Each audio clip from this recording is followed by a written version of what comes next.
मोकळ्या मैदानावरून राजकीय कुस्ती। आदित्य ठाकरे अमरीश पटेलांमध्ये झुंपली। मुख्यमंत्र्यांचा आशीर्वाद, ठाकरेंचा संताप। मुंबईतील मोकळी मैदानं हडपण्याचा भाजपचा डाव असल्याचा आरोप आदित्य ठाकरे यांनी केला होता।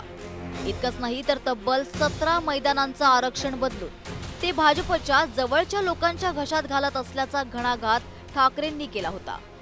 महत्त्वाचं म्हणजे आरोप करताना आदित्य ठाकरे यांनी अमरीश पटेल यांच्या श्री विले पार्ले केळवणी मंडळ अर्थात SVKM वरही आरोप केले होते। आता मैदानं राहिली कुठे? सगळी प्रायव्हेट ट्रस्टच्या हातात दिली जातात।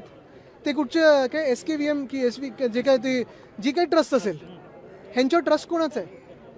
850-900 कोटीचा प्लॉट तुम्ही 21 लाख रुपये पर इयरला देता। काय नेमकं चाललंय राज्यामध्ये? कशालाही भूखंड तुम्ही देताय? कोणासाठी देताय? काय नेमकं तुमच्या मागे असं लागलेलं आहे की 15 दिवसात तुम्हाला सगळे भूखंड काढायचे? आदित्य ठाकरे यांच्या आरोपांनी मोठी खळबळ उडाली।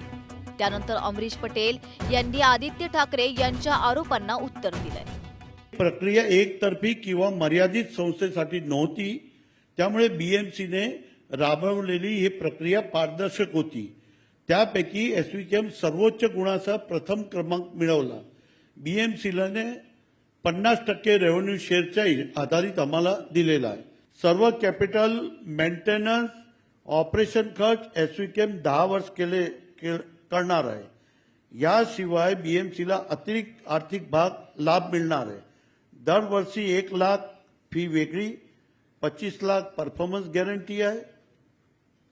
जमीन क्षेत्रफळ 1157 एकर आहे। छत्रपती शिवाजी महाराज क्रीडा संकुल अंधेरीची मालकी BMCचीच राहणार आहे। मालकीचे कोणतेही हस्तांतरण SVKMला होणार नाहीये। आदित्यजी को काही गलतफहमी झालेली आहे। आम्ही संस्था काय बळकवणार आहे?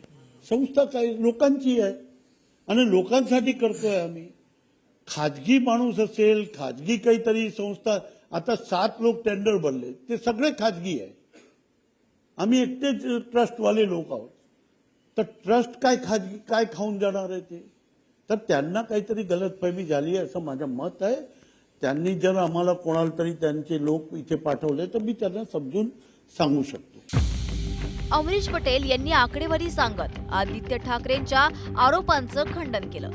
मात्र त्यावर आदित्य ठाकरेंना न्यूज 18 मराठीने विचारलं असता त्यांनी मुख्यमंत्र्यांचा उल्लेख करत पुन्हा नवा आरोप केलाय। भाडं 21 लाख पर इयर हे त्या मोठ्या स्पोर्ट्स कॉम्प्लेक्सचं भाडं असू शकत नाही। दुसरी गोष्ट म्हणजे भाड्याचे कुठचे प्लॉट्स असू शकतात? जे म्हाडाचे प्लॉट्स आहेत, जे तुम्हाला तिथे दुसरं काही चालत नाही आत्तापर्यंत, आणि मग तुम्ही एखाद्या प्लॉट कुठच्या संस्थेला दिलात, भाड्यावर दिलात, ते चालू शकतं। पण जुहूमध्ये लोकमान्य टिळक जे मैदान आहे ते तुम्ही भाड्यावर देताय? जनतेचं मैदान भाड्यावर देताय? तुम्ही त्यांचं पत्र बघितलं? त्यांनी ते पत्र लिहिलंय की मुख्यमंत्र्यांच्या आशीर्वादामुळे मिळालेलं आहे। का मुख्यमंत्र्यांचा स्पेशल आशीर्वाद अशा काही लोकांवर आहे, दुसऱ्या लोकांवर का नाही आहे? परवाकडे आपण पाहत होतो आदिवासी विद्यार्थी तिथे आंदोलनावर बसलेले। राहुल गांधींचं पत्र लागलं आणि आमच्या सगळ्यांचा आवाज लागला त्यांना न्याय मिळवून देण्यासाठी। मुख्यमंत्र्यांचा का आशीर्वाद त्यांच्यासोबत नाहीये? हीच परिस्थिती महाराष्ट्रात पाहतो ना आपण। मुख्यमंत्र्यांचा आशीर्वाद मुंबई गोवा महामार्गाला का नाहीये? आदित्य ठाकरे यांनी मुंबईतील मोकळ्या मैदानांचा मुद्दा आक्रमकपणे हाती घेतलाय। त्यासाठीच त्यांनी तिरंगा रॅली काढून अनेक आरोप केले आणि तीव्र आंदोलनाचा इशाराही दिला।